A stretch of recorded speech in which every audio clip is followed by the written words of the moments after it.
Hello and welcome back to the videos of critiquing those who disagree with Christian worldview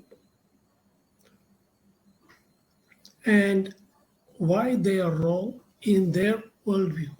Okay, as I put up the banner, the verse in the Bible is that 2 Corinthians chapter 10, verse 4, we demolish arguments and every pretension which sets itself up against the knowledge of God. So I'm just trying to demolish this arguments and pretensions which have been set up against the knowledge of God. Since these are knowledge propositions which are set up against the knowledge of God, we have to deal with that at the level of knowledge using the study or specialization of knowledge called epistemology, fact checking, logical analysis, methodological analysis, internal contradiction, external contradictions, and the whole shebang. And we will see none of these worldviews can sustain themselves because they are contingent worldviews. We reject God, which makes it a contradiction. Okay, so without God, all these contingent worldviews will break down because contingency is the argument for God.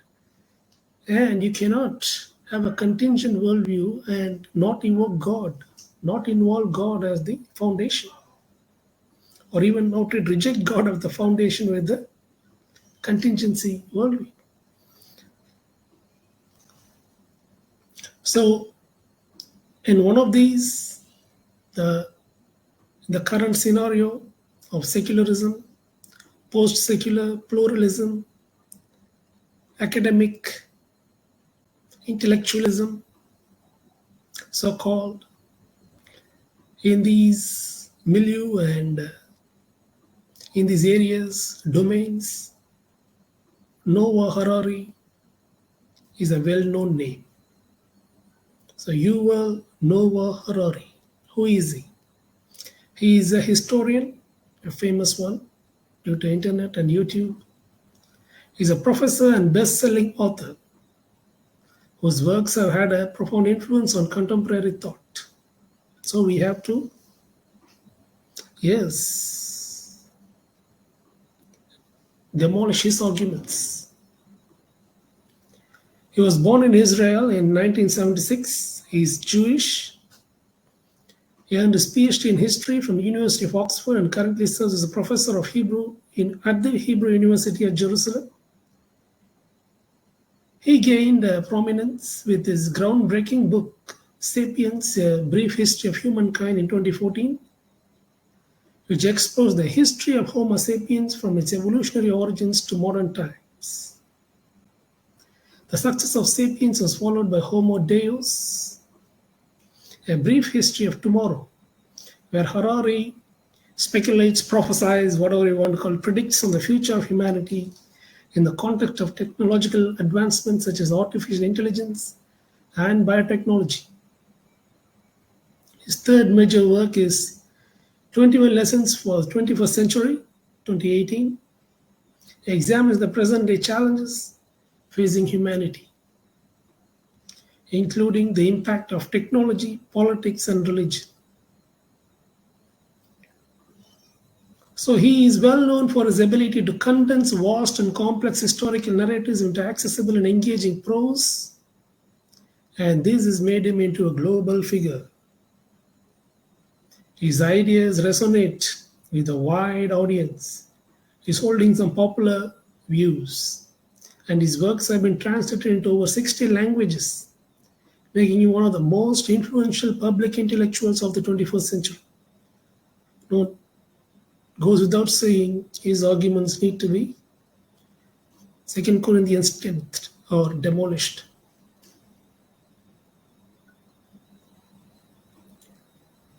His insight into the past and future of humanity has sparked discussions across various fields, from science, technology, ethics, philosophy, positioning him as a key voice in shaping contemporary secular and humanistic thought. So he belongs to the ideology or philosophy on the left of the ideological spectrum called secular humanism. Okay, which is just nothing but secularism. Okay, so he's a secular scholar. His ideas are all secular ideas, and we will see why these are contingent ideas, even stolen from Christianity, or ideas which are located in the realm of anti-realism. So, what are his core philosophical ideas? So, he is a materialist, evolutionary view of human nature, is what he propounds. He argues that Homo sapiens rose to dominance because we, Homo sapiens, have the ability to create and believe in collective myths such as religion, nation states, and money. Harari presents humans as unique among animals due to capacity for complex communication, shared beliefs, which allow us to cooperate on a large scale. So that gave the humans an evolutionary advantage. However, he also emphasizes that much of human behavior is driven by biological and social forces beyond the individual control. That humans are not controlled by rational forces or logical things or truth, or by irrational forces and needs and wants and drives which they cannot resist. He speculates that advances in artificial intelligence, biotechnology, and genetic engineering could allow humans to transcend their biological limitations and become like God. He teaches that humans will become like God in the future, just what the serpent said to Eve in the garden. There's another serpent coming along in 2014, 20 to now, and he's telling all over internet,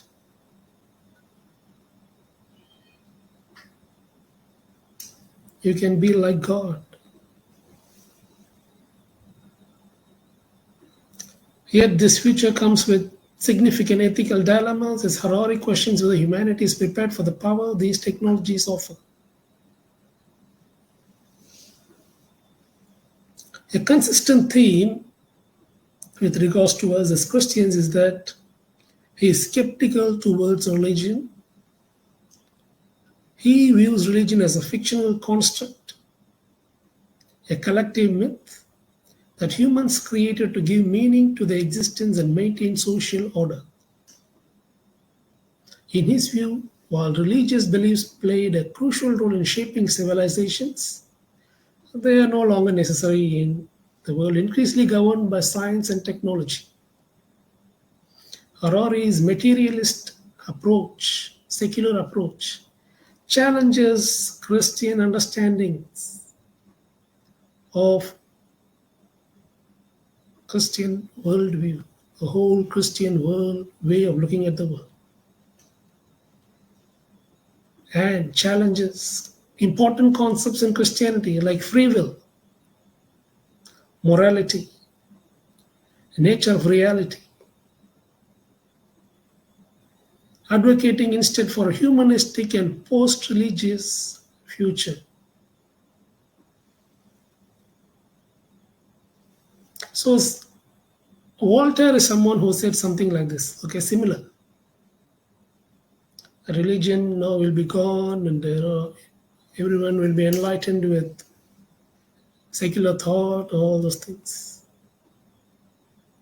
Nothing like that happened. In fact, it is said that Voltaire's own house after his death was purchased by the French Bible Society, and they started printing Bible from Mr. Non-Christian, anti-Christian Voltaire's very house, all French Bibles.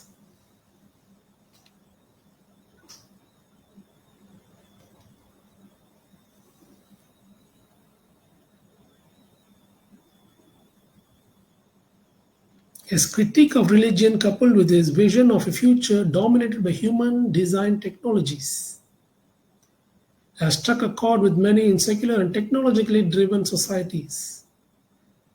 There are a lot of people in the West, in educated circles, who put their hope in technology, in the advancement of technology to help them transcend a lot of things, including aging, death, suffering, etc.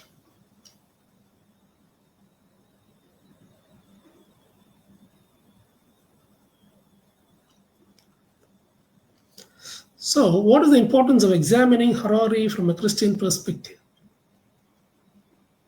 Given the global influence of Harari's ideas and his books being translated into 60 languages, it is crucial to examine his worldview from a Christian perspective.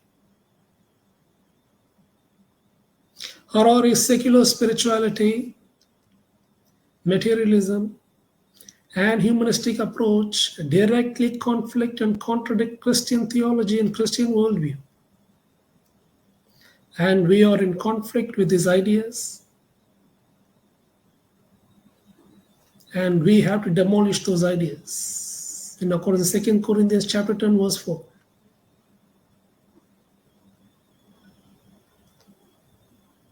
Harari's dismissal of religion as a collective myth and his reductionistic view of human beings as biological algorithms raises fundamental questions about the nature of reality itself, the nature of free will, and morality that cannot be ignored by Christians.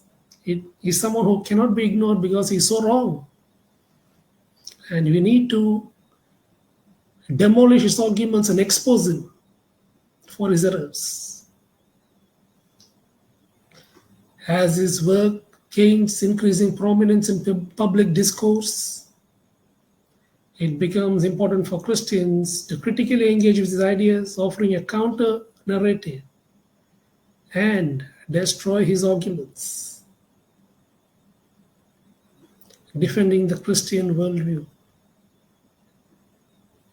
This critique is not mere an academic exercise but a necessary response to growing secularization of culture because of their capture of media and spewing out these kind of ideas because of the capture of media they have the power to spread these ideas easily.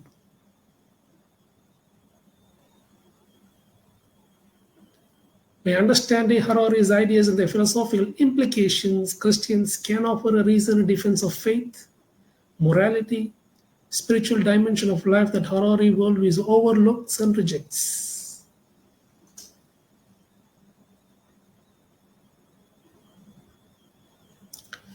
Now, why is he famous? Why is he famous? Because secularists have captured the media, and they are pumping out they have the power to make their ideas popular. Okay, so that is their main way of secularization, media capture. And of course, now Christian media is also growing and gaining in influence. And so we will keep responding. But for now, Harari is famous because of his books. Number 2, YouTube, where his lectures are famous. And they know him by face, they hear him, you can hear his lectures and all those things. But that is not our problem. Our problem is we have to demolish his ideas, his errors, okay? We demolish every argument which sets itself up against the knowledge of God.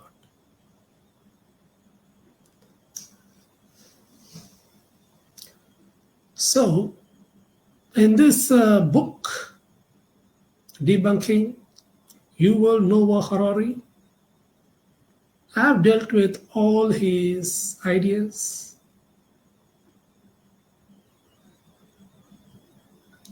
With 23 chapters.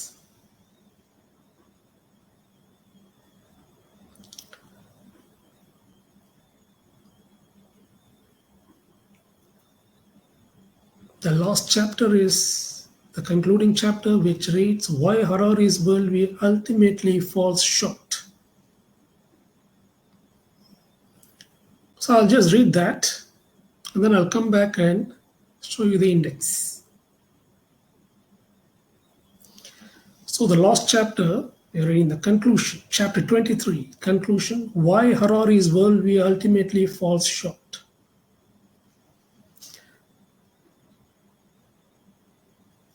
Number one, his approach is a reductionism, materialistic reductionism. Reductionism, one of the central flaws of Harari's worldview is its reductionist approach to understanding human existence. It consistently reduces complex phenomena such as consciousness, free will, morality, and spirituality to mere biological processes and evolutionary mechanisms. In Homo Deus, his second book, for example, he dismisses free will as an illusion, arguing that human behavior is determined by biological algorithms and that all mental and emotional experiences can be explained as a result of evolutionary adaptations. This reductionist framework not only oversimplifies the rich complexity of human consciousness and moral reasoning, but also undermines the intrinsic dignity and value of human life. What is a human being after all? He is a biological algorithm. He doesn't have a free will. Free will is an illusion. If human beings are nothing more than a product of genetic mutation and environmental pressures, then there is no basis for believing in the uniqueness of human life, the sanctity of human life, in the dignity of human life, nor for moral truths that transcend biology. Harari's worldview leaves no room for the possibility of the soul, divine purpose, or higher meaning, reducing everything to material causes. So that is the form of reductionism. We think, I'm a materialist, so everything is material. A few of our scientists believe in that. It's a popular idea. We are going to make it popular through YouTube, books, and we will show why your religion is not necessary. From a Christian perspective, this reductionism is deeply problematic because it fails to recognize the spiritual dimension of human existence. Christianity teaches that human beings are made in the image of God, endowed with a soul that reflects divine qualities such as reason, love, and moral responsibility. And this understanding of human person gives life meaning and purpose, grounding human dignity in something greater than material processes. By contrast, Harari's materialism strips life of any higher significance, offering a bleak and nihilistic view of humanity's place in the universe. So, materialism and nihilism. Number two, the problem of morality. Harari's inability to ground ethical truths. Another key critique of Harari's worldview is his inability to provide a coherent foundation for morality, because that is the weakness of materialism. In materialism, there is no place for morality, real morality. There is no foundation for morality. Morality is optional. It's made up by society for functioning, order, but it's not real or true. Harari frequently argues that moral systems are the product of evolutionary pressures designed to foster social cohesion and survival. In his view, morality is fluid, relative, contingent on needs of different societies at different times. Moral relativism and even moral or ethical moral anarchism. He suggests that as human beings evolve and develop new technologies, our moral systems will also evolve, adapting to the changing conditions of human life. This evolutionary account of morality is deeply flawed because evolutionary cannot account for objective morality. Offers, as I said, it cannot account and it does not offer basis for foundation for objective moral truths. So evolution doesn't say this is right or wrong. If morality is simply a byproduct of evolutionary forces, then there can be no universal standard of right or wrong, only social conventions that serve pragmatic purposes. Harari's worldview leads to moral relativism, even moral anarchism, where ethical norms are arbitrary and subject to change based on shifting social biological factors. This perspective not only undermines the possibility of moral progress, but also erodes the foundation for human rights. These are relative concepts: justice and compassion. All these are optional, created by society to impose order and so that each other can be nice to each other and not kill each other. Okay. In contrast, the Christian worldview provides a robust foundation for objective moral values. As we know, the Ten Commandments, the teachings of the Lord Jesus Christ, thou shalt not and thou shalt, very clear teachings.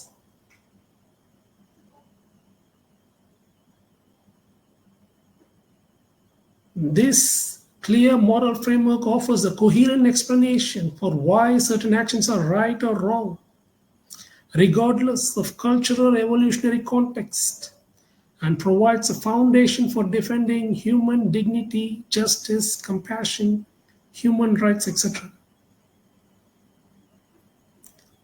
Next, the failure to address meaning and purpose. Harari's worldview also falls short in its failure to address deeper questions of meaning and purpose that have preoccupied human beings for millennia. According to Harari's materialistic reductionism, which does not explain anything, of course, human life is purposeless. It's a product of random evolutionary processes with no ultimate goal or destiny.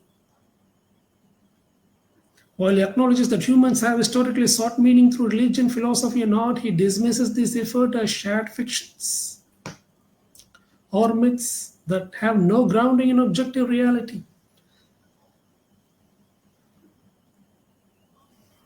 So he thinks everything is random accident. Okay, and that's how everything happened. This existential nihilism leaves Harari's readers with a profound sense of emptiness. In other words, he does not have the answers, and randomness or chance is not an answer. It's an option, but it's not an answer. If life has no inherent purpose, and the pursuit of knowledge, love, justice, or beauty becomes arbitrary and meaningless, even knowledge itself, truth, becomes meaningless, and his answers self-destruct because they are also meaningless.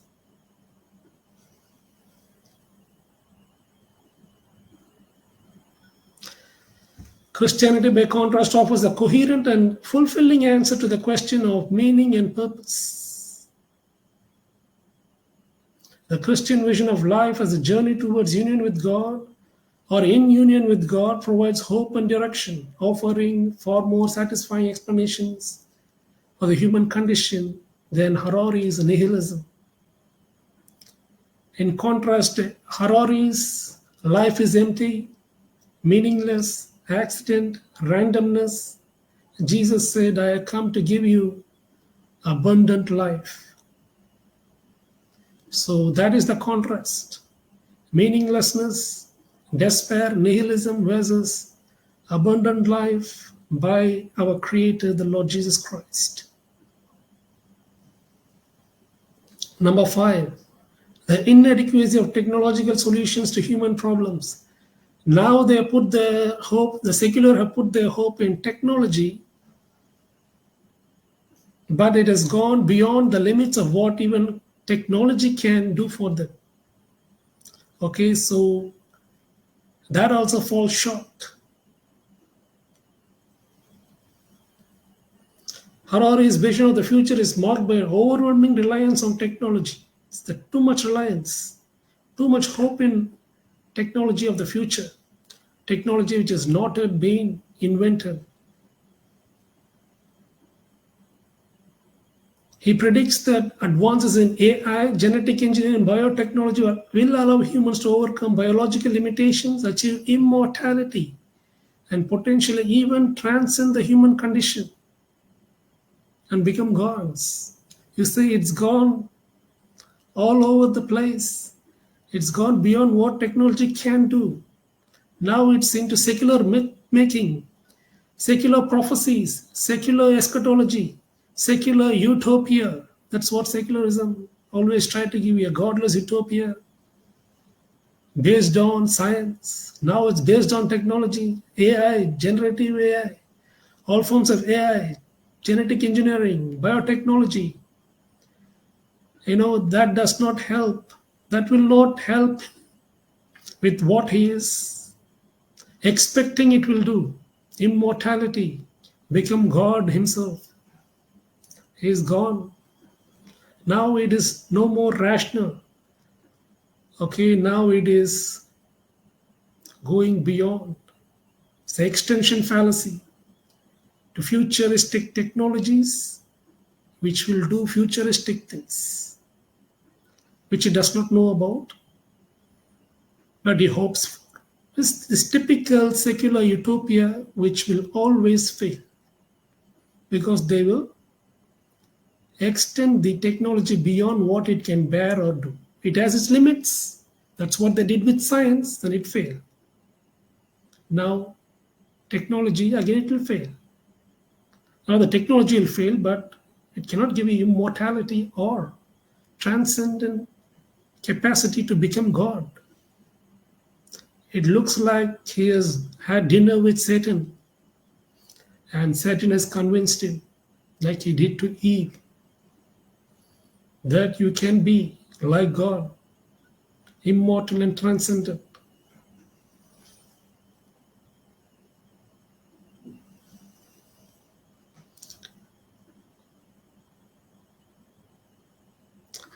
Now, let's move on to Harari's worldview and the Christian alternative. The Christian worldview, by contrast, offers a coherent and meaningful framework for understanding reality. It affirms the spiritual nature of human beings, the existence of objective morals, inherent dignity of every person, and Christianity provides answers to the deepest questions of life, questions about purpose, meaning, morality, destiny, that Harari's materialism cannot and it never has. Now, Harari is reduced to material. He cannot do mindful things. Okay, now he is reduced to materialism. He is, and there arises the contradictions of explaining mind through matter. And that is the great contradiction of materialism, that mind came from matter. We are telling matter was designed by the mind, God. Harari is telling matter created your mind, or our mind. So that's a big contradiction. Matter cannot create mind, but mind can create matter. By grounding human life in love and wisdom of God, Christianity offers a vision of hope, redemption, and ultimate fulfillment. that transcends the limitation of Harari's philosophy, which will fail. There is no way this man can answer humanity's questions with his outdated idea, with his old wine in his new bottle, with his brand of materialism. It cannot answer those questions of origin, meaning, morality, destiny. None of it can be answered by materialism. And Nova Yuval Harari has failed to realize. And he lives in that contradiction, and he lives in that error and false knowledge and self-deception. Conclusion. In conclusion, we are going to see why Harari's worldview fails. It utterly fails because his philosophical and spiritual ideas fail to provide, and it cannot provide, answers or explanations or acceptable descriptions for anything in life. That is the curse of materialism. It fails to provide a coherent and meaningful framework for understanding reality and human existence. His reductionistic materialism strips life of its higher significance. His evolutionary account of morality leads to relativism and anarchism, and his reliance on technology as a solution to human problems overlooks the deeper spiritual needs of humanity and the evils which can be done with technology and what AI itself, all the problems that AI itself can create or technology itself can create. While Harari's work has captured the imagination of many, interesting, maybe he's even developed some form of halo effect, because his vision of the future is ultimately unsatisfactory, and it fails because it fails to address fundamental questions of meaning, morality, and purpose. It cannot answer by definition. Materialism does not have the answer. The Christian worldview offers a compelling alternative grounded in the belief that human beings are created in the image of God and are called to live in accordance with the divine truth and love. This vision provides a coherent and meaningful framework for understanding the human condition, offering hope, purpose in face of life's challenges. In the end, Harari's worldview of materialism and evolutionary explanations require God. Okay, he needs to plug in God. Otherwise, it cannot account for anything, origin, meaning, morality, or destiny, nor can it account for the fullness of human experience, leaving readers searching for answers that only a deeper spiritual understanding can provide. So, we need to go more into this and demolish his ideas of evolutionary materialism, chanceism, randomness, etc.